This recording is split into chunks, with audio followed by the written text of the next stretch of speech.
Bourbon. Belts. Blockbusters.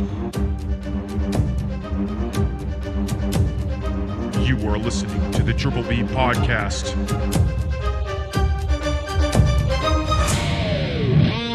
Let's fucking go. Welcome back to a brand new episode of the Triple B Podcast, Bourbon, Belts, and Blockbusters. Bow, bow. I'm Tim, I'm Ryan.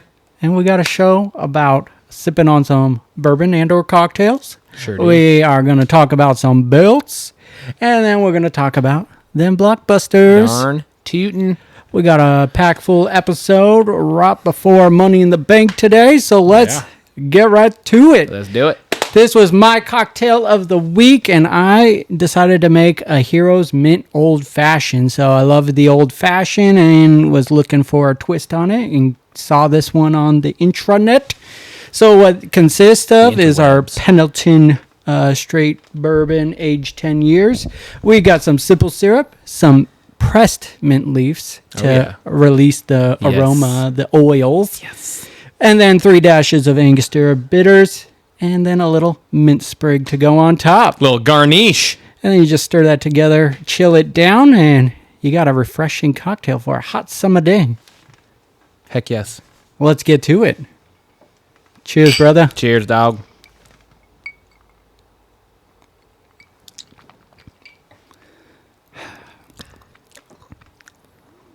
Yeah. Yeah. Yeah, that's nice. I think it's really good. This bourbon specifically, because of how smooth it was, it just kind of heightens the flavors that we put into there. You get the bitters, the simple syrup, and mint really cuts through. Yeah, but not sure. overpowering, because I'm not a huge mint fan, and it's just the right amount. Yeah, no, I agree. It's very similar, obviously, to the mint julep cocktail, right? And it's just, I mean, the mint julep still is one of my favorites that we've done on this show, so this is right up there with it. You get all the flavors of it. It's like everything blends really well together. I love it. I'm gonna give it a 9.5 because I think it is a step below the mint julep for me. Yeah, and the mint julep was a. I'm gonna go with you on a 9.5 as well on it. Yeah. It's refreshing. It feels good on a summer day. Yes, it do. And it is a hot one out there today. Yeah, and it's but I love an old fashioned, and you get that flavor from this. Absolutely. So, love it. Nice choice, Tim.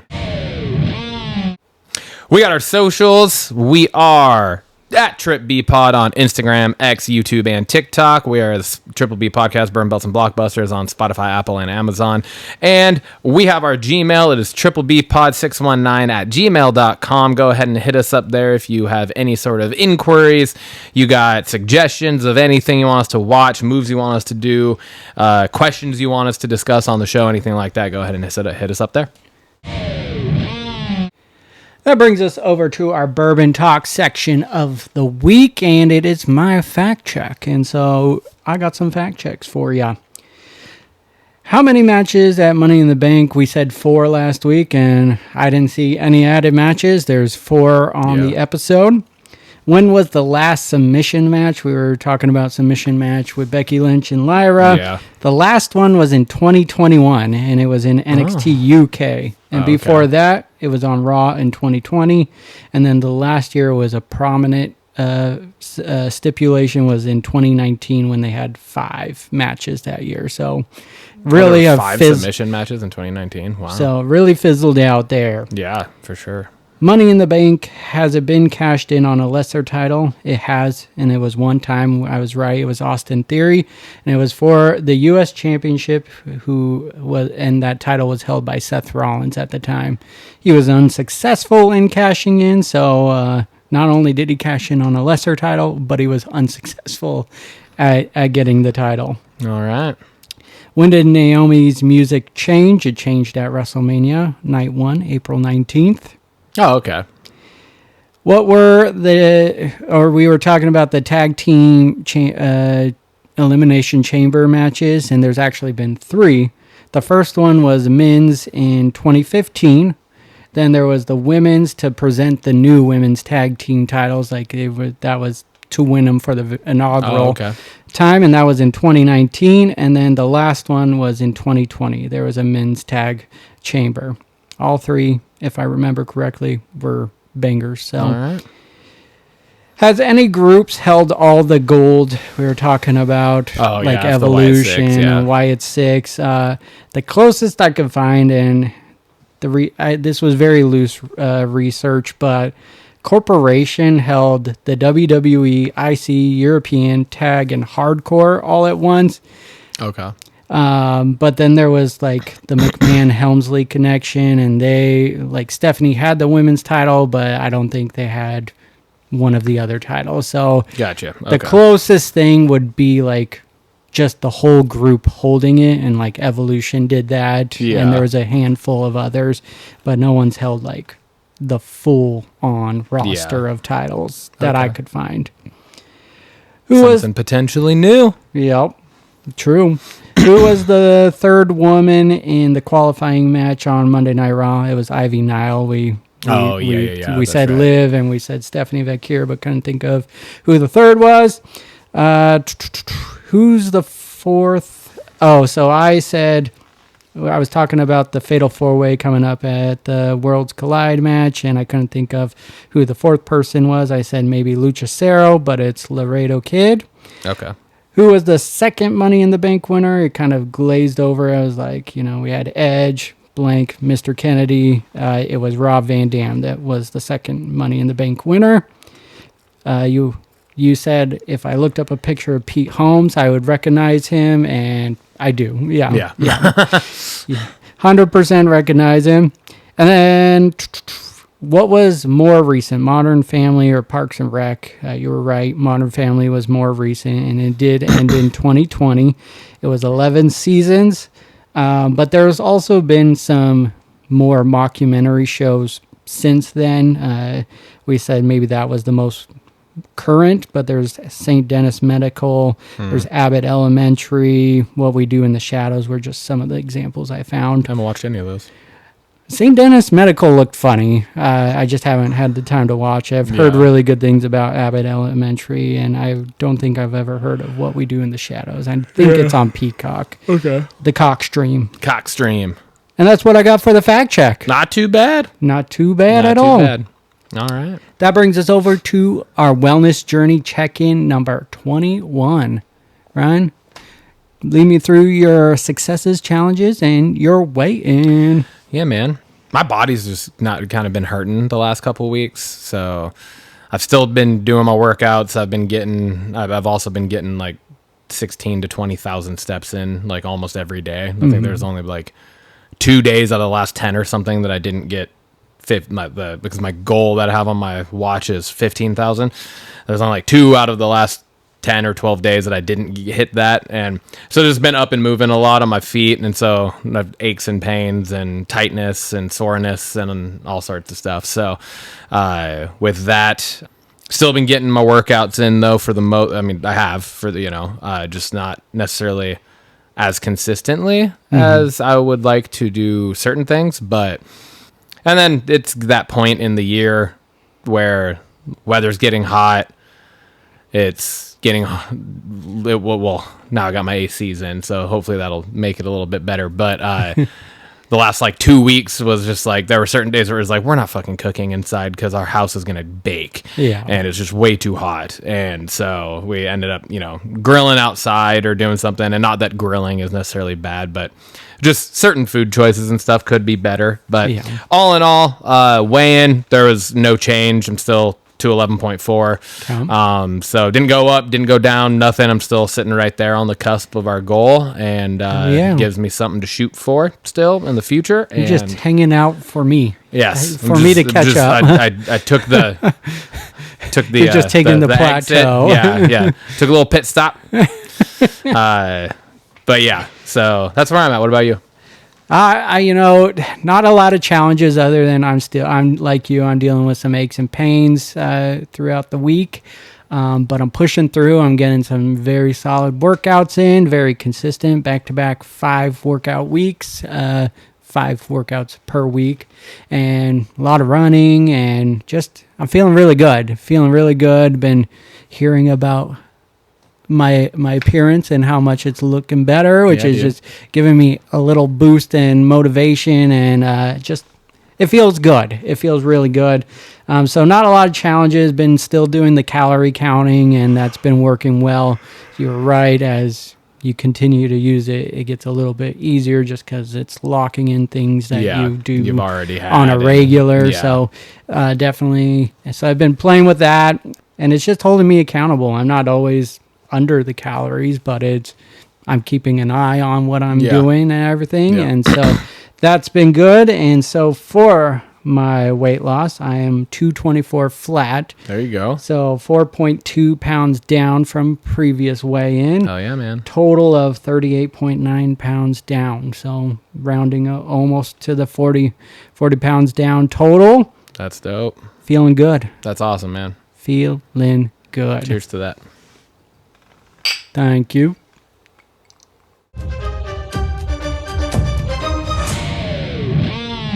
That brings us to Bells.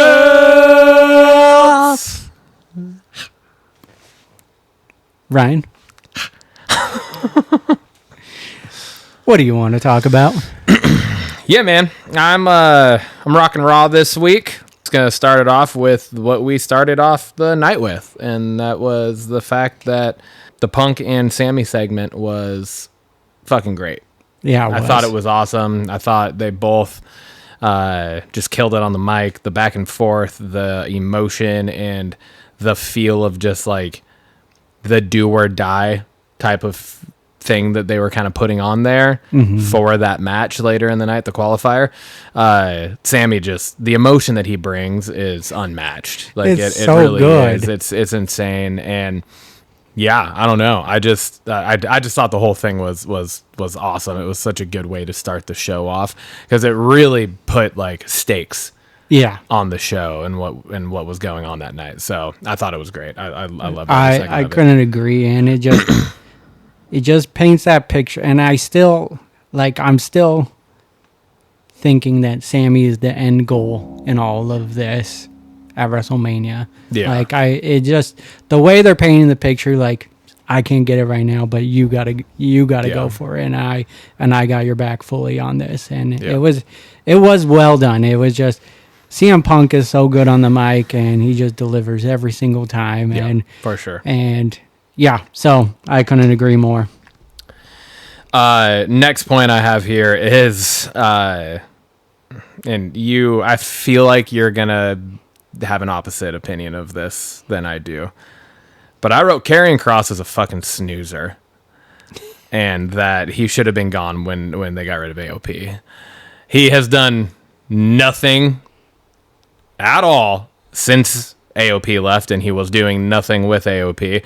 They're not pushing him in any way. They just keep having him in these weird random moments in the back. Yes, I will say that maybe this has helped push the narrative of a potential Sammy heel turn or push Sammy more towards the greater good. Maybe, but they also, like, I don't feel like it has done enough with it to be like, oh yeah, this was needed. I just feel like it's just like, oh my God, here he is again.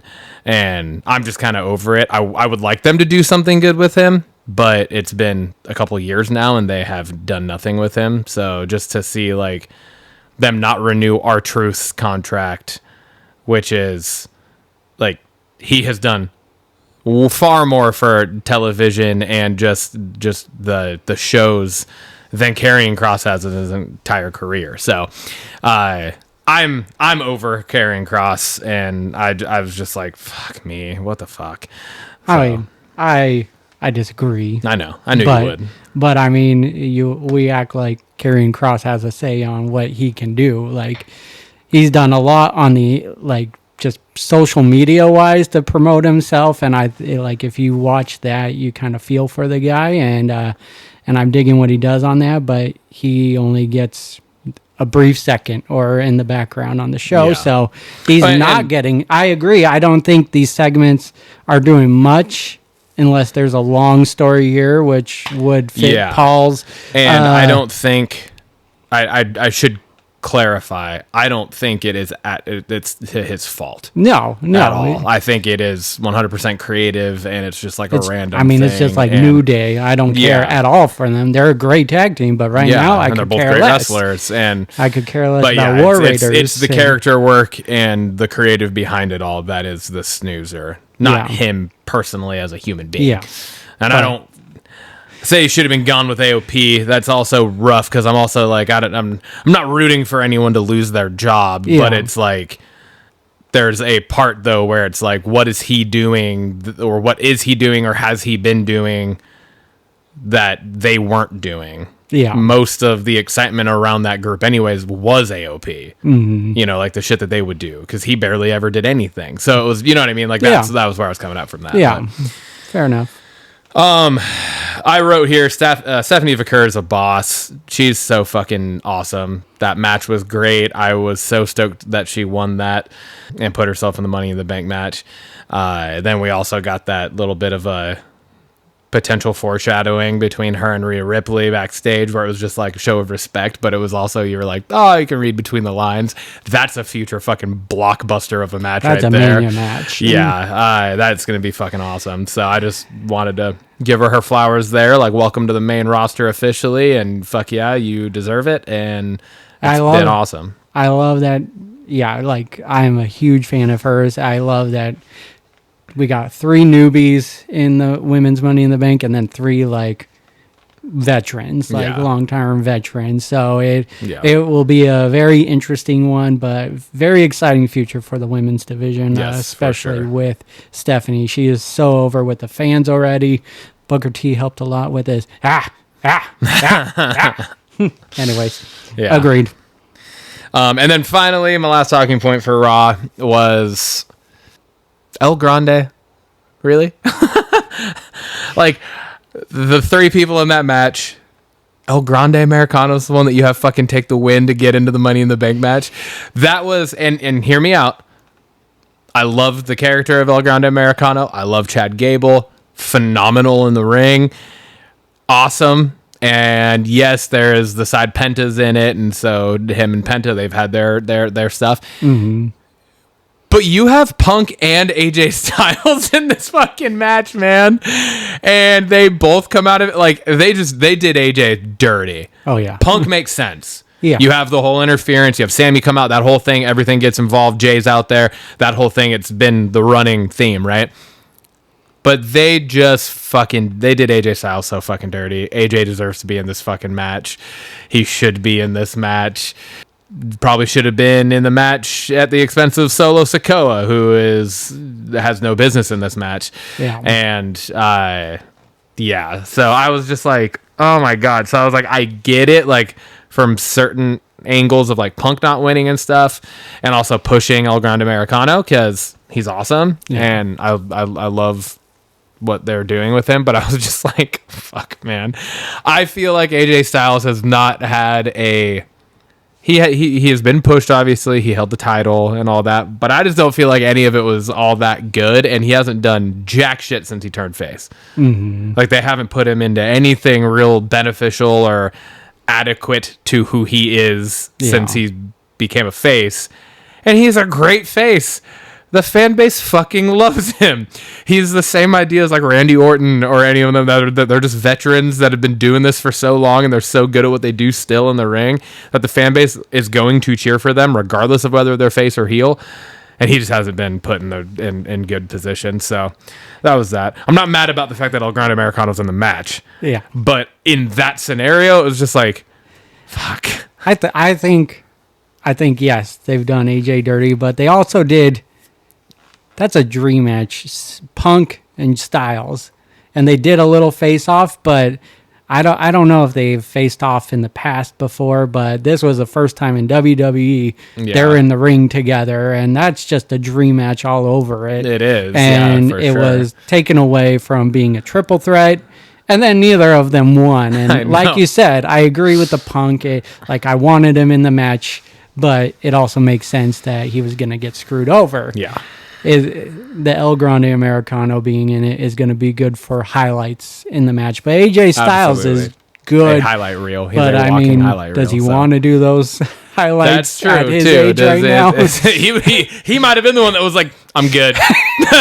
I'm good. Let Chad do it. The good news is that he's got IC title in aspirations going on as well during this time. So I guess that's the good thing.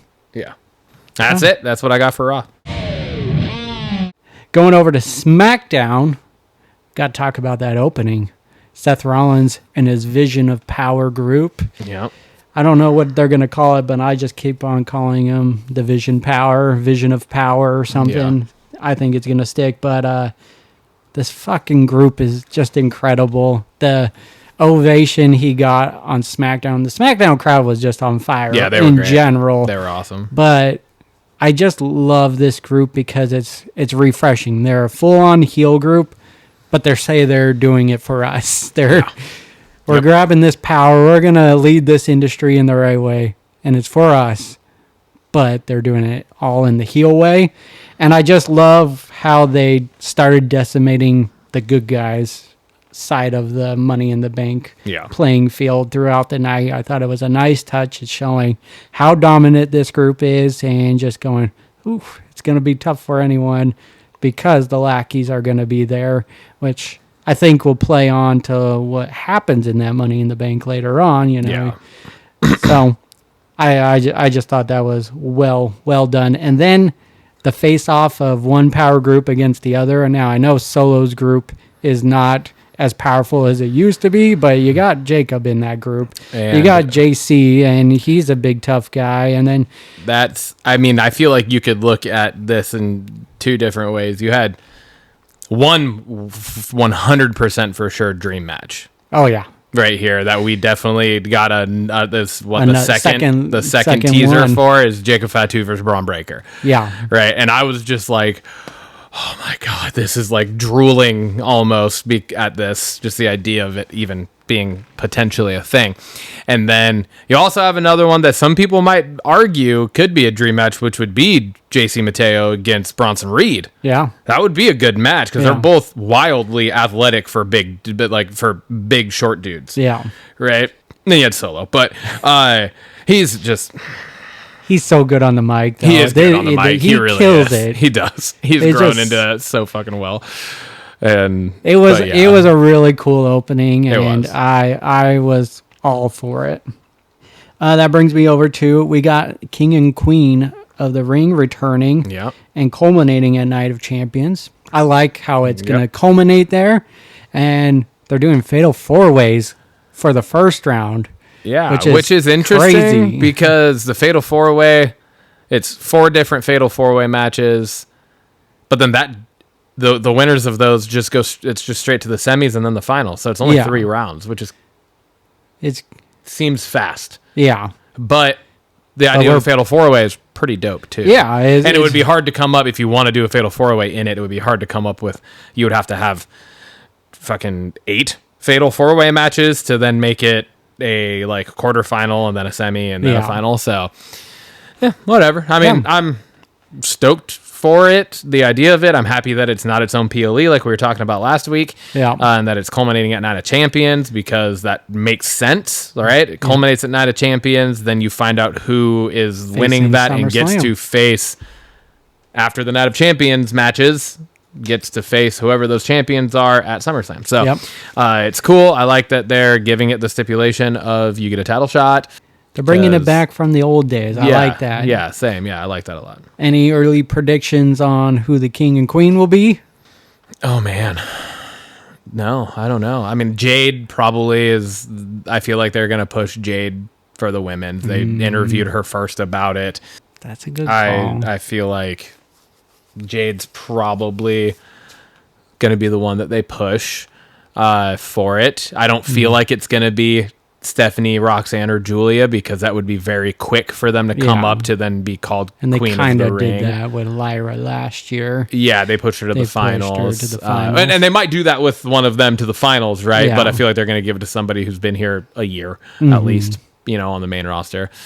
So, or close to a year. I don't remember exactly when Jade debuted, but it's been at least close to a year, or at that point, I guess. Yeah. And for the men's side, fuck, dude, I don't know. I feel like this could very well tonight might help dictate that, right? Like, because they're probably not going to have whoever wins Money in the Bank win King of the Ring. I just got this funny feeling it's going to be Cody Rhodes. Cody's going to win King of the Ring.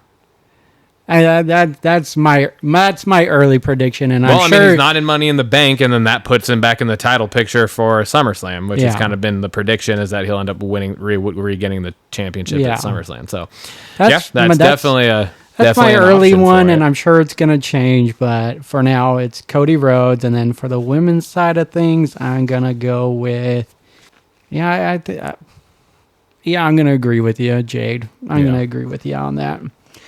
All right. Wyatt Six had a good promo. Again, it really caught me off guard because it was watching one thing and then it literally cut it off. I know. It was mid-sentence. I was like, wait a minute. I was like, what the fuck? My TV likes to do like a weird thing where it'll just like restart itself from time to time. And I was like, motherfucker. And then like the blue screen popped up. And I was like, what is this? And I was like, oh, here we go. I was like, we're getting another one. Yeah. And this one was like a full blown talking one too. Yeah. And this was very more definitive. They're going after the tag team division, going after what belongs to them, they say. And they do these promos so well. I love it. It's got an old school feel to it, VHS tape feel to it, and then the like cuts to all the different faces of the group, masking it. But the cuts of the split face with Bray Wyatt. Yeah. Right? Like that was I was like, oh, this is so fucking awesome. But even Bo Dallas is like, his hair's grown out. He looks so much. I know. Like and that's him why, now. like, then when they were doing those splits, I was just like, "Fuck, this is so cool!" And what a cool thing for him to be able to fucking do, dude. That's honestly. so awesome. But like I said, they're going after the tag team division, and then quickly right afterwards, you get SmackDown's most of tag division all in one room, and the four have been involved in this. Now they're plotting together. Yeah, like kind of. They weren't at each other's throats. But putting tag gold aside and deciding who's gonna go after Wyatt Six, I like it because it's showing Wyatt Six as a big threat to them. Yeah, like we've talked about, there's 2 tag team variations at least from it, or depending on what they do. And so it makes for comedy gold from their side of things, like especially with DIY kind of stirring the pot and being the last ones left out when they'll probably be the first ones that have to face them. Yeah, for sure. Anyways, I like what they're doing with the Wyatt Six so far, and at least seems like it has a direction. Yeah, I'm enjoying it. I think they're back to kind of hitting the nail on the head with this group so far, and hopefully, like we said last week, they just keep doing right by them and giving them good creative and storylines to work with and everything, because so far it's good. It's great to have them back. It's good. And then lastly, we just got to talk about the closing of SmackDown. There was a lot going on. There was Seth's promo, again, wanting the power, but it was, Paul talking up. And just when he's on the mic, it's so good. But then Cody quickly interrupts, and then Jey Uso comes out, and then you get really what the whole closing segment was. And it was John Cena, Logan Paul taking out Jey and Cody. And this felt the most heelish John Cena's been. Like it just felt like a heel move, not the annoying John Cena. This was like probably the second or third best heel move he's done since going this route. And it did what it was supposed to do, and the crowd was chanting for our truth, and I like how Cena quickly turned that into you can't handle the truth, into what was happening. It just Cena's so good at turning the crowd at that. So I thought that was really done well. And then what better way to piss us off than Logan Paul holding up a world heavyweight title at the end of the show. I know. And I've really felt like this was the best that this whole feud thing has been so far, and with the inclusion of Logan Paul in this now, because it just makes fucking sense. Yeah. So many people actually hate the fact that Logan Paul is in the WWE and in the position that he's in. Like, I've seen so many social media things, like him just being like, you guys all say, like, oh, I'm just handed this, blah, blah, blah. Well, when I'm fucking pulling this amount of this viewership in and the amount of money that I pull in for this company now, like, come talk to me when you're doing that type of thing, right? And it's like, he has a fucking point. Yeah. Because... yeah, he is a fucking YouTuber turned professional wrestler, like, you know, celebrity turned professional wrestler, but he's the best, hands down, to ever do it. Yeah. And he is also, like, he might be the definition for longtime wrestling fans of ruining wrestling. Yeah, exactly. And so Cena's whole fucking shtick, and then partnering up with Logan Paul, it just fucking makes so much sense, and they're just leaning into the whole thing, and it's so fucking good. It just makes so much sense.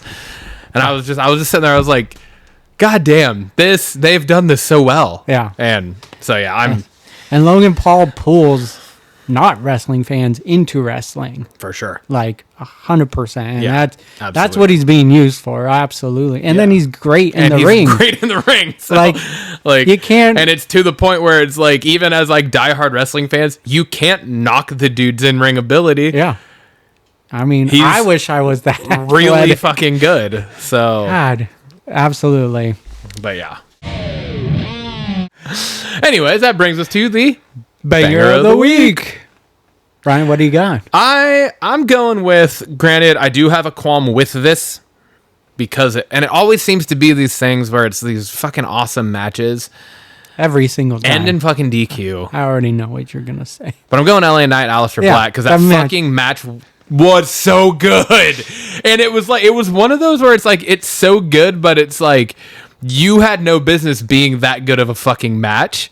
Yeah, there was nothing at stake other than their little beef. And it was just like, holy shit, man, this match was fucking toasted. I want to say that, like, I love LA Knight, but this was one of his best matches ever. Yeah, it was, for sure. And Aleister Black is just so quick, but so on the point. Yeah. Like, he doesn't miss, and it's crazy. And for it to be, to my knowledge at least, it's the first time, I'm not even gonna say to my knowledge, it's the first time I've ever seen those two in the ring together before. Yeah, that's the first time I've seen them. I don't want to say it's the first time they ever did it. It's the first time I've ever seen them. Yeah. And so for it to be that and be like, fuck yes, this is going to be awesome. And then you're watching and you're like, holy shit, this is fucking awesome. Yeah. And the chemistry that they just naturally seem to have together in the ring was so fucking awesome, dude. I was so stoked. And then to have it be fucking Seth Rollins comes out of nowhere and just stomps LA Knight, I was just like, motherfucker, dude. Yeah. That was so annoying to me. Like, this was one of the ones that annoyed me the most with it ending in DQ, because it was just like, yeah, I guess you're pushing the Seth's attacking everybody in the match type thing. Yeah. But it's like, didn't attack El Grande Americano. Because he's not going to attack the heels. Didn't attack Solo. Yeah. Right? You're just taking out the other three people. But anyways, the match itself, banger of the week, hands down. I think it was the best match of the week. Oh, I agree with that for sure. That's what I went with. My banger of the week is Jacob Fatu's aura. Just the moment he stepped up to Braun Breaker, instant goosebumps again. It was just took me back to that Raw where they faced off. The crowd is into it. Dude. He's got main event written all over him, and it's just that match. That match, like, we need that because they legitimately have the star power to turn this into like the new age Cena Orton type feud where they could feud for the next 20 fucking years and just put on clinics every fucking time. Yeah, dude. It was just another jaw drop. It was so good. It was just the second he stepped up, I was just like, oh yes. Yeah. It was well, and then not to mention that they no longer are planting the seeds. They're beginning the harvest now of the Jacob Fatu face turn on Solo with that backstage where overhearing Solo is straight up talking shit about Jacob Fatu and all gas, no brains. And then he does the Because he is very good. Yep. And then Jacob Fatu turns the corner, and it was just like, okay, it's happening. Fuck yes, let's go. Yeah. Like I wouldn't be surprised if Jacob Fatu cost solo. That's tonight. what I'm thinking. So, anyways, Timmy, this brings us over to something we haven't done quite a few episodes on this show, and that is a belts game for Timothy. Okay. All right. This game is called Name That WrestleMania. I got to pull up my other notes app because it was easier for me to type into.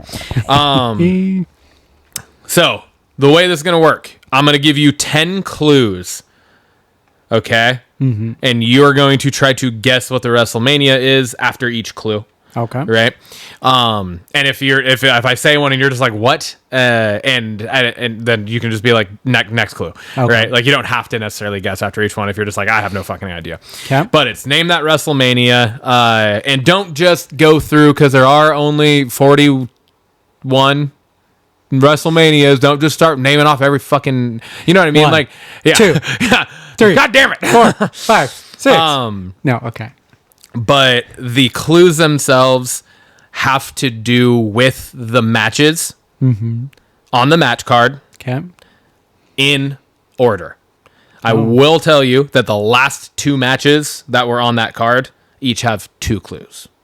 Okay. But the first, what would that be? The first 6 clues are each and I made these up. Okay. All right, so these clues are my creations based off what I was looking at. Okay. The first clue. 1. I'm just kidding. Taggle Royal. Taggle Royal? Taggle Royal. Taggle Royal. Most of these clues are like plays off of something that had to do with the match. Taggle Royal.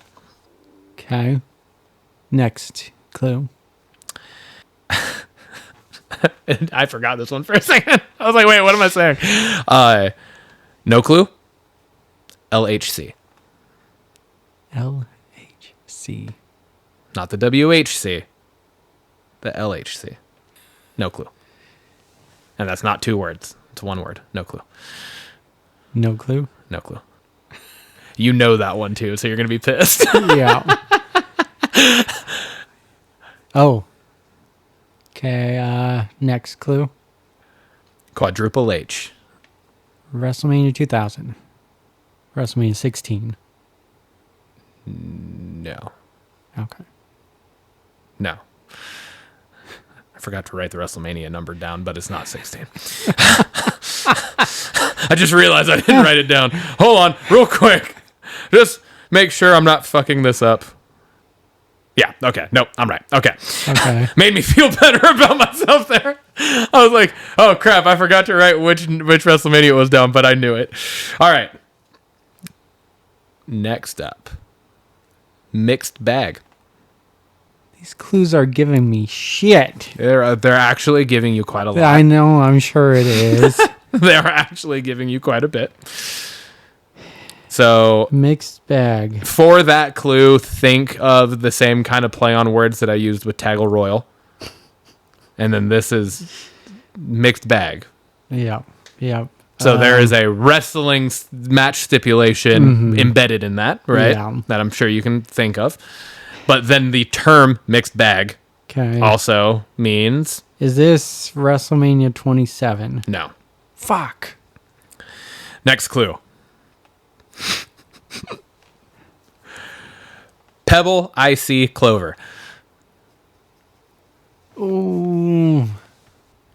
WrestleMania 24. No.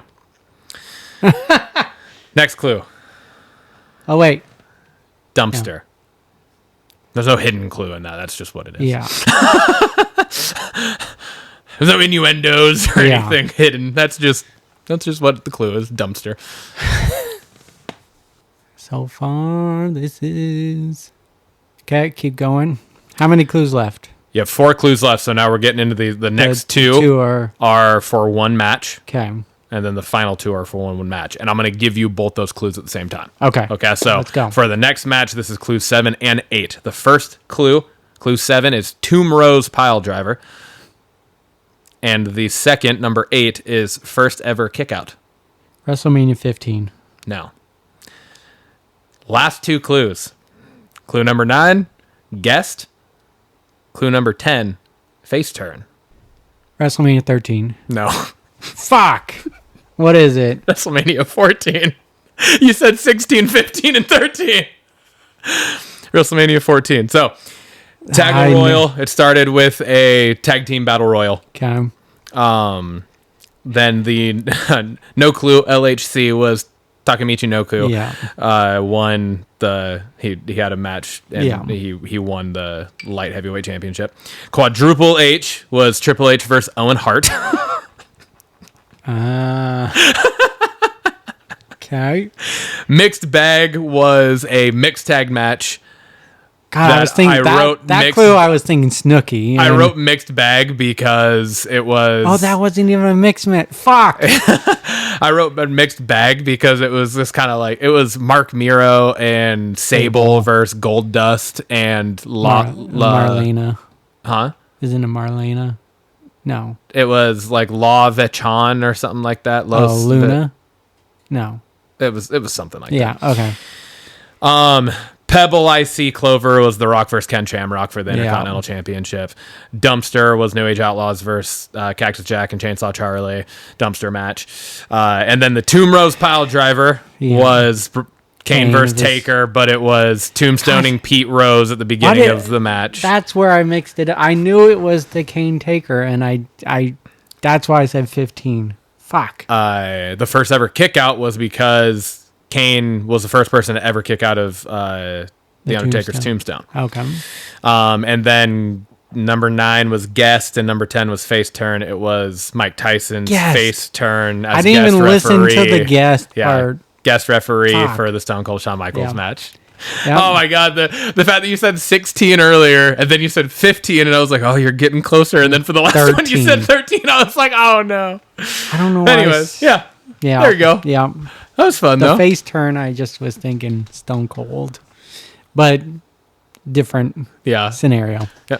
Stone Cold was involved. Yeah. It was just a different person just different one. Fuck me. Alrighty. Belts question of the week. Last week, you brought up a favorite moment, Money in the Bank. We got Money in the Bank tonight. What has been your favorite Money in the Bank cash-in? Man, I was really going back and forth between 2 here. And I went one of them was for, I think, just the stories involved, the kind of the hype behind it, the aura of the 3 individuals that were involved in this, and just kind of the precedent that this set for a match. That ended up being, the precedent that set for Money in the Bank cash-ins. Mm-hmm. It was when it happened, it was the first to ever do this specific thing for a Money in the Bank cash-in. This was my runner-up. The one I went with was Dolph Ziggler's cash-in on Alberto Del Rio. Yeah. Purely because of I think it is to this day the biggest pop for a cash-in I think ever. So, yeah. And the fact that this was truly one of those moments where it still might be the only one that we've really gotten, at least on the men's side of things, where it pushed someone who was not really considered main event status or main not title in their eyes. picture. In our eyes. Yeah, not Yes. Agreed. Into that moment. And so I went with Dolph Ziggler just because I was like, that was huge. And it was such a cool fucking thing. And it's still like when you watch that back, just the goosebumps you still get from that. Him running down the fight, his music hit, he's running down the thing, and you're like, oh, he's fucking doing it. And then when he did it, and we're like, ah, it was fucking awesome. I just saw an interview with him, and he said that pop of the crowd rivals what was happening in the Attitude Era for when Stone Cold would come out and all those. And I agree. Absolutely. Yeah. Yeah. My runner-up, I'm going to wait just in case it's yours. Oh, okay. Yeah. But I do want to just point out what it was. Okay. Well, I couldn't choose one. I got 2 tied at the top. Okay. But for, I guess, different reasons. And one is Ziggler's, just because that cash-in was insane. And it was just It really was. he deserved it, and it was just the culmination of all his hard work. It was an awesome moment to see. And then my main one that I listed was RVD. Oh, One Night Stand. At One Night Stand. Okay. He called the night. It wasn't like a surprise. It was John Cena, RVD. RVD finally wins the title. I know it didn't play out well after the fact, but that whole night in general was amazing. And then that match was incredible, and just the whole crowd feeding into it. It was incredible. Yeah. Yeah. Awesome. All right, so it wasn't either of those. All right. So my two, I had them tied originally, like I said. Yeah. But I was like, I'll just do one because I've done a lot of multi-answered things. But you did it. So I am going to say this. And it was Seth Rollins cash-in. At WrestleMania. Yeah. It was the first time a cash-in had happened during, like a surprise cash-in happened while the title was being defended in a match. So it just set that precedent for that being able to happen during a match, right? And essentially turned it into a triple threat match. But he did it at the point in the match where they were both already so fucking beat down that it ended up like he did it and was an easy cash in, right? So it was a during match version of Edge cashing in on Cena post that brutal match, where Cena was so fucked up he like really couldn't defend himself. Yeah, you know. That's a good one. I mean, so yeah, that's always up there, and it was just. I think that match needed it too, because I don't think either wanted Brock or Roman to win either. So. Yeah, for sure. So, yeah, I like it. Yeah, man, I like it.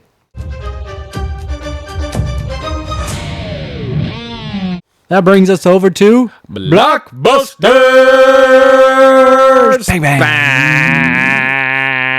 Black Betty, bam lamb, whoa, Black Betty, bam lamb, Black Betty had a child, blam lamb, the damn thing gone wild, blam lamb. Anyways, I don't know what happened. I just blacked out for a second. We got some movies, right? We do. We got this movie called The Home, Tim. I hadn't heard anything about this in any way, shape, or form. I just happened to be scrolling through one of my sites, and I was like, what the fuck is this? I was like, it's Pete Davidson. I was like, in the horror thriller? I was like, oh shit, cool. Yeah. We'd just Bodies. Yep, you had me watch Bodies. He was in that. And so I was all right, whatever. I'll check this one out. And then I was watching the trailer. I was like, what the fuck? I was like, yeah, I'm putting this bitch on here. This is something I feel like is right up your alley. Yeah. And so, synopsis for this is, in this horror thriller from the creator of The Purge, a rebellious 20-something is sentenced to community service at a quiet retirement home. The residents on the 4th floor are strictly off limits, said to require special care. As his suspicions grow and he digs deeper, he uncovers a chilling secret that puts both the residents' lives and his own in grave danger. Again, the cast of this is primarily Pete Davidson's like the main name, and then you have John Glover and Bruce Altman. I don't know who either of those two are off the top of my head, so gotta say one of them's gotta be that older white guy. Yeah. But anyways, its release date is July 25th of this year, and it will be out in theaters. Actually, John Glover, that's the guy from Smallville. He played Lex Luthor's dad, Lionel Luthor. Oh, okay. But I don't think I caught him in that trailer, so I'll have to watch that back now that I've know his name. I gotta say, fucking old people are creepy as fuck. Yeah, dude. This trailer is trippy. It gives me... You old bitches out there. You're a bunch of creepy fuckers. Just kidding. We love you. It gives me sort of Get Out vibes. Yeah. From what I could see from little parts of it. Get Out vibes, but definitely Purge undertones. Oh, yes. Like, you can definitely tell this is from the creator of The Purge. Yes. Right? There's definitely those undertones there as well. I mean, this was... God, we have covered so many horror movies. We've covered horror movies far more than we've covered anything else on this show in the Blockbuster section. And this is one of, not the, but it's up there with some of the most where I'm like, I am creeped out and uncomfortable watching the trailer for this. Yeah, absolutely. Yeah. And then just anything to deal with eyeballs is just gets me on the edge of the seat, and that scene in the trailer just whoof. Oh my God. And it totally, like, you know, there's certain times where you're like, oh, he's going to get out of that type of thing when you're watching something in a trailer. And I'm like, I don't know that he is. So this is really, I'm very uncomfortable. Yes. Yeah. But goddamn. Yeah. I was like, I had to throw that on there. That was Yeah. Big, bold, beautiful journey. Synopsis: what if you could open a doorway and walk through it to relive a defining moment from your past? Sarah and David are single strangers who meet at a mutual friend wedding and soon, through a surprising twist of fate, find themselves on a big, bold, beautiful journey. A funny, fantastical, sweeping adventure together where they get to relive important moments from their respective past, illuminating how they got to where they are in the present, and possibly getting a chance to alter their futures. The main cast is Margot Robbie and Colin Farrell. Release date is September 19th, 2025, and the platform is in theaters. I gotta say, this trailer is incredible. It has such I watched it 5 times. Like, it has that rewatchability, and it just kind of gets you right in the feel. As you can tell, it's going to have every emotion possible. You're going to have laughs, cries, and feel-good moments, and just it has all that, but just visually stunning. Yeah. It looks so good. Yeah, it looks wild. And it feels original, and I feel like this year has brought a lot of original movies. Yeah, I agree. We've been saying that more often, and this does. It maybe a little like a movie called About Time, but this feels different than that. And Margot Robbie and Colin Farrell, I'm here for them. And same. So really excited for this one. Same. I was looking at this one as well, and I think just the concept of this is super interesting and unique, because we've seen a lot of, we've seen a lot of different movies and shows where there is that arc in it where you have the potential to go back and rewrite the future type of thing. But this is such a different way of looking at it and a different way to go about it. So I'm really excited about that. Yeah. I think it's going to be awesome. And those are both fucking just absolute stunners of actors in this movie. So, and I just love I'm going to kill you. when they were asking the age, and she's like, you're 40. Yeah. I was like, I'm going to kill you. Yeah. That made me laugh. All right. Next up, Frankenstein by Oscar-winning director Guillermo del Toro adapts Mary Shelley's classic tale of Victor Frankenstein, a brilliant but egotistical scientist who brings a creature to life in a monstrous experiment that ultimately leads to the undoing of both the creator and his tragic creation. Cast is Oscar Isaac, Jacob Elordi, Mia Goth, Felix Kammerer, with Charles Dance and Christoph Waltz. Release date is in November, no specific date, and the platform is on Netflix. It's so funny that these two are the things that you put on, because it was literally, I was like between these 3 movies as to what I was going to put on for my movie, because I put a series on also. Yep. And I did that first. And so I was like, it was between these 3. And this one, it ultimately came down between this and The Home. The Home. And I was like, Frankenstein. I was like, this is fucking crazy. But The Home is just so different and new and unique to me that I was like, I'm doing that one. But this was right there. Yeah. The trailer for this is also stunning, visually stunning, because it's also very old school feel, right? Because it's that era of when this happened, right? The classic tale of Victor Frankenstein, right? And so, I'm stoked about this. There's also some, from what I remember and what I had reading the books and watching all the older takes on this, there was definitely some different new stuff wrapped up into this trailer as well that definitely intrigued me. So I'm excited for that one as well. I gotta say, I'm excited that it's on Netflix, but I feel like this one deserves a theater release. I do agree with you with how stunning this trailer was. You can pause it at any moment and just catch all the beauty in every shot it gave in that trailer. And Guillermo del Toro deserves that, but Netflix is giving him a platform to do his movie, so I can't be too mad. Love Oscar Isaac in this. He's fits this role perfectly, I think. He does. Our Moon Knight, right? Moon Knight. Yeah, I like that, and just I'm really excited for it. Just I'm a big fan of the monster movies, obviously, and so excited for that.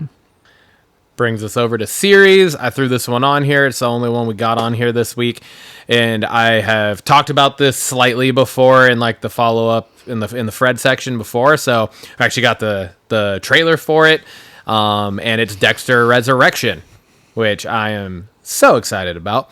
The synopsis is, the new series is a continuation of Dexter New Blood, which takes place weeks after Dexter Morgan takes a bullet to the chest from his own son as he awakens from a coma to find Harrison gone without a trace. Realizing the weight of what he put his son through, Dexter sets out for New York City, determined to find him and make things right, but closure won't come easy. I lost where I was at. When Miami Metro's Angel Batista arrives with questions, Dexter realizes his past is catching up to him fast. As father and son navigate their own darkness in the city that never sleeps, they soon find themselves deeper than they ever imagined, and that the only way out is together. The cast of this is Michael C. Hall returning once again as Dexter.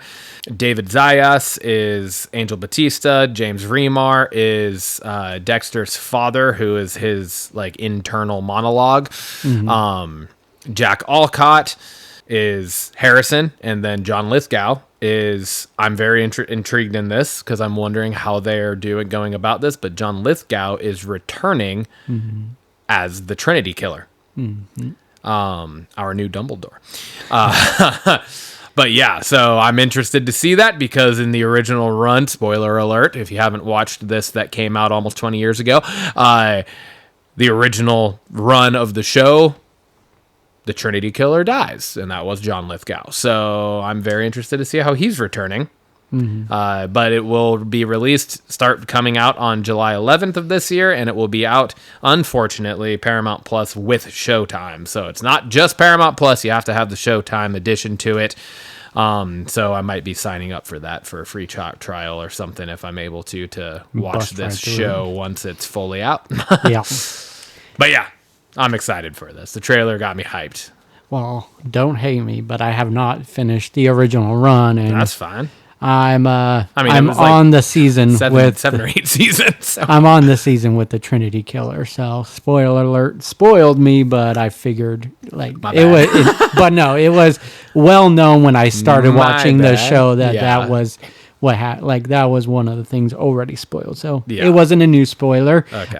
But really excited for this. I don't know why I never finished it. I think it was just didn't have the channel anymore and didn't know how to watch it at the time, and just haven't gone back to finish it. But love the trailer for this. Love the Back in the New York Groove song playing throughout it. And then Peter Dinklage, he's part of the cast. He's not on that list. Oh shit. But really excited to see him in there, and I like the premise of what his character is doing in the show. So, for sure. Hell yeah. Hell yeah. That brings us to Fred. Follow up, rumors, and early development. Let's go. I threw this on here. Got just a small but also kind of big casting update for Meet the Parents 4. We talked about this a little while ago, just that it had been, greenlit and it's in pre-production or whatever, with the original cast all expected to return as well. But Ariana Grande has apparently been cast in this, so I'm once again very excited to see what that's going to be about. Love these movies. I really enjoy Ariana Grande on the screen, so I'm excited for this. Follow-up trailer. So this last week dropped a shit ton of trailers. There were a couple of these I didn't even realize dropped. Like, I didn't realize they dropped a new Fantastic Four trailer until I was looking at this, and I was like, what the fuck?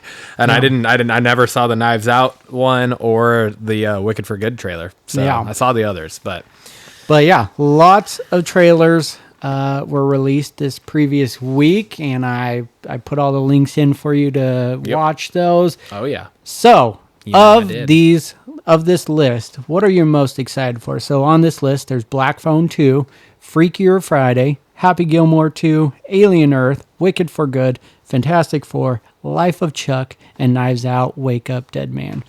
Which one are you most excited for after the new trailers? This is a hard list. It's a very hard list because I mean it's like Happy Gilmore 2. That's the only one on here that we've been waiting almost 30 years for. Yeah. Right. So I'm stoked for that. That's obvious. Freakier Friday looks absolutely fantastic. It looks hilarious. It looks so good. And I think it's going to be so exciting to see both Lindsay Lohan and Jamie Lee Curtis in their now much more grown up, both of them. I mean, obviously Jamie Lee Curtis was an adult when this happened, but Lindsay Lohan was still, very young, late teens, early 20s, maybe, playing that high school character, if that old, right? So now to see her probably a little bit closer, at least, to the age Jamie Lee Curtis would have been when she played, you know what I mean? Yeah. And now to see Jamie Lee Curtis as that grandma type character, like, this is so good. And it gives me a little bit of like a Jumanji vibes, where it's like Danny DeVito and Danny Glover's people, like characters are inside the other people as well. So it's just that type of idea. I'm excited for that. I still haven't seen the first Black Phone. This shit looked creepy as fuck. And so I need to watch the first Black Phone so I even understand what the fuck's going on in this one. But this looked fucking creepy as all hell. So that's all. I'm always here for that. I think the one that I'm the most excited for, though, and this might surprise you, because it's not Fantastic Four. It's not mine either. Okay. I think Fantastic Four is my second. Yeah. Because of just what it is. But I feel like I'm like kind of past the hype of it now, and I'm just like, let's fucking get here July so we can watch this shit. Yeah. The one I'm most excited about is Alien Earth. That trailer is sold the show. Fucking insane. Like the teasers for it have been great. This looks absolutely visually stunning.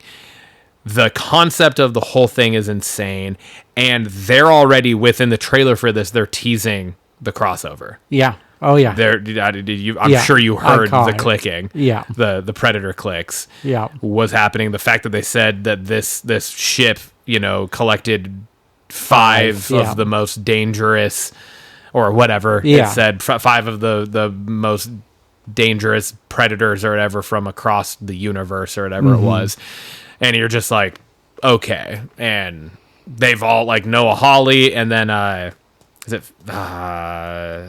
Fede Alvarez, whoever just directed Romulus? Oh yeah, Alvarez. They've all kind of like gone on and said that like they want to do that type of crossover. And then who it was that did, I think, Prey, the director of that. Like, they've all talked about the potential for that type of thing. And oh my God, man, if we can get that type of shit now with now's technology 20 years later after AVP and AVPR, whoo, and I love those movies. So this show looks absolutely terrifying, though. Yeah. Like, jaw-droppingly horrifying. I'm fucking so excited for this. I know it can't come soon enough. I know. It's July release, right? I want to say, or is it June? August, damn it. I want to say it's like August 11th or something. Okay. But again, we've watched a lot of trailers. I might be getting release dates confused. So, which one's yours? This was a very tough question. It's very tough because I have some, like, I think of these, maybe Knives Out's my least one, but I'm still excited for it. But and it wouldn't have been it until I saw the trailer. Black Phone 2 is the one. Oh, yeah. I was curious because I know I listed the early synopsis for it earlier on this year, and I was just like, okay, so how is it going to play into this? And holy hell, the snowy, foggy atmosphere it got going on is just creepy as shit. Yes. But then you add in, like, the supernatural part of this. It looks like Nightmare on Elm Street meets Sinister in this movie, and it is incredible. Nightmare on Elm Street meets Sinister meets A Nightmare Before Christmas. It just yes, jokes funny, but also It kind of does. Yeah. You know what I mean? And He was like, what the fuck? Ethan Hawke is a creepy ass dude, and the grabber mask is creepy. Yes, and it is. just the phone ringing throughout the trailer is just I know. another trailer that gives you anxiety, and really excited for that one. So that's my top one. Life of Chuck was actually my runner-up. I'm very excited for that movie. I'm excited too. It looks like it's going to be great. It just, And then Knives Out, Wake Up Dead Man. We didn't, like, neither of us spoke on this yet, but fucking star-studded. Oh, yeah. Holy shit. Yeah. So I'm very excited for that as well. But what a fucking list, dude. All of the Knives Out movies are very star-studded. Yeah, they're all very star-studded. Sure. So, but yeah, agreed. Yeah. But hell of a lineup. A lot of things to be excited for here. Blockbuzzin is our special segment of the week, and I chose this movie. You did. And it's our first time watching anime. Like, I know you've watched animated movies with your daughter and everything. Never. For binge capping, but this is the first time we've selected an animated movie. So the movie is Wild Robot. Why it generated buzz is because it was nominated for a handful of awards. It won Critics' Choice Awards, Best Animated Film. It was one of the top 10 highest grossing animated films ever. It's got a lot of hype to it. And I thought it lived up to the hype. The movie was well done. I can see why the Rotten Tomatoes was like a 98, 99 score. The movie was beautiful. It had all the feels to it. It had good laughs. Had a good story to it, and it was incredible. I got choked up a few times during it, and it was a really good watch and highly recommended for anyone. What'd you think? Same, absolutely. I did watch this at least partially with Lainey. She's only 19 months old. Attention span's not quite there yet, but it was. I thought it was fantastic. I really did. I thought it was great. I didn't look up any of like the voice actors or anything either because I just wanted to be invested in it and not just hear the people. But then seeing their names pop up on the screen, I was like, oh shit, like Catherine Hahn. I was like, oh fuck, that makes sense. But I like didn't see that at first. Or Bill Nighy and Catherine all of it. O'Hara. That's what I meant to say. Catherine O'Hara, not Catherine Hahn. Sorry. I was like, got my Catherines mixed up there. No, Catherine O'Hara is who I meant to say. But yeah, and so, and the concept of it, everything, I just thought it was great, and I really enjoyed this movie. Yeah. So I would definitely recommend the watch. Yeah, and I had zero collection of what it was about or anything. I didn't watch a trailer or anything. The name of it. Yeah. And like that's all I knew was what you texted me. And yeah. I was like, all right. And got home and I think I watched it that night or the next night. Yeah. And I was just like, well, it was a fun watch. I thought it was good. I got to watch a movie for the show and it's a cartoon. So Lainey, want to watch this? And yeah, it was awesome. I really enjoyed it. It was great. Be ready to cry, guys. Got another game for you, Timmy. Okay. And this one, I'm gonna put a timer on it. Okay. All right. I'll do the timer on my watch so that it's easier. I'm gonna give you 2 minutes. Okay. Okay. Because we have that. And I'm continuing in the theme of our Blockbuzzin. So you have 2 minutes to try to list the top 10 grossing animated films of all time. I will tell you from the list that I have, The Wild Robot is not on it.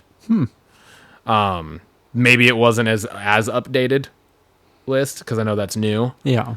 But and I will also say, preface, this list is actually number 11 through 2 of this list that I found because the number one, I will be shocked if you've even never heard of it. Gotcha. I had never either, and so that's the actual number one. Oh, okay. And I have a blurb about that because it's mind blowing.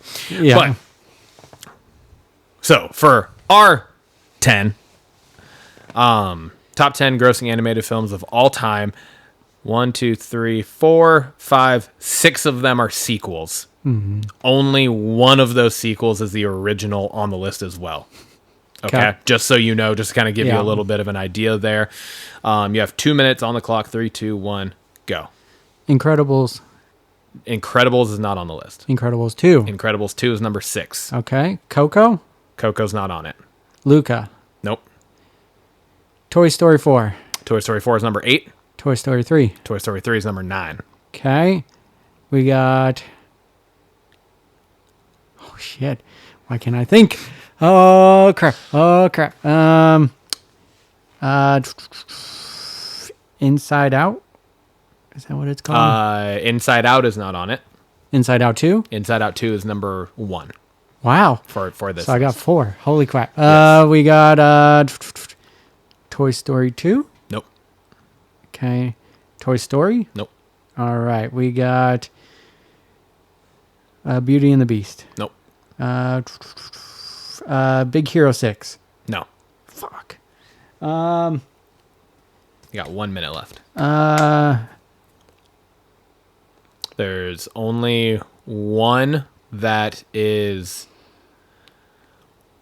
Shrek. older. No, Shrek's not on it. Any of the Shrek. No. Shrek 2, None 3, of the 4. Shreks. None of the Shreks. Puss in Boots. No. Nothing Puss in related Boots to 2. Shrek. Go another way. Go another way. The Lion King. The Lion King is number 2. Okay, we got 5. That's pretty good. You are still missing... Finding Nemo. Nope. Finding Dory. Nope. Fuck. You are still missing the original and its sequel. This is going to be obvious to you when you think of it, when you're like, fuck. Oh, Frozen 2. Frozen and Frozen 2 are 5 and 3, respectively. I got 7. So you are missing 10, 7, and 4. And you have 10 seconds. Oh, Little Mermaid. Nope. All right. Newer. Okay. Okay. So that 7. is time. Number 10 is Moana 2. Moana. Fuck. 9's Toy Story 3. 8's Toy Story 4. 7 is Minions. Minions. Yeah. Number 6 was Incredibles 2. Frozen was 5. Number 4 is the only other one you didn't get, and it was the Super Mario Bros. Movie. Ah, duh. Yeah. Duh. So Peaches. the actual number 1 on this list. Grave of Fireflies. No. Okay. Kiki's Delivery. I wrote is one you've probably never heard of. It's called Neza 2. Yeah, nope. Yep.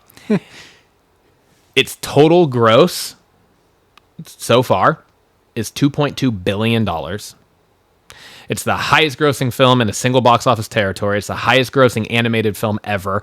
It's the highest grossing non-English language film and the first animated film to cross the $2 billion mark. Wow. It's the highest grossing film of 2025. Shit. It's the 5th highest grossing film of all time. And it came out January 29th. Seriously? It came out January 29th, February, March, April, May. 4.5 months ago. Wow. Isn't that fucking wild? That's fucking wild. Isn't that fucking wild? Well, yeah. But anyways, I thought it was a fun one. Probably Stick why. it into the... Well, no, because you said it wasn't on that list, so... All right. Yeah, Wild Robot wasn't on the list that I saw when I put that together. So I don't know. I mean, I'm not saying it's not. It wasn't on the list that I saw. So Blockbusters question of the week. Following up, Tim, with continuing to talk about the animation. I asked, what's your favorite style of animation for films or shows? Just what's your favorite animation style in general? What do you got? Well, I don't know a lot of styles, so I had to do some research, and so I just kind of I didn't looked necessarily up. mean like you got to give me like the actual legit name, but just like name like a movie or show that you're like that's the animation style that I like the most. But anyways, what you get? I looked it up, and what all the movies that I was kind of thinking of, like The Incredibles, Shrek, Toy Story, was CGI 3D animation is what it's called, and love those movies, and they do a great job with the animation in those, and I know the style doesn't really reflect what happens in those movies, but that was what I chose. All right. I had two in mind, and one's just like for a specific point of the year from like October to Christmas, and it's stop motion. Yeah. I fucking love all of the old school stop motion shit, man. I just think it's so awesome, and it's so nostalgic and everything. It's wonderful. But then the other one that I really liked, which is newer, but it has a very old school feel of animation to it, and I don't know what the style is called because, like I said, that wasn't. I should have been more specific. But is the like Across and Into the Spider-Verse animation style. Yeah. Right? It's like an animated comic book. Yeah. Right. Yeah. Like that's what it looked. That's the feel that it has, and I was like, I really enjoyed that. I thought it was super cool. So that's what I went with. Hell yeah, man. All right, dog. It's episode 53. Hell yeah. Cheers, brother. Timely.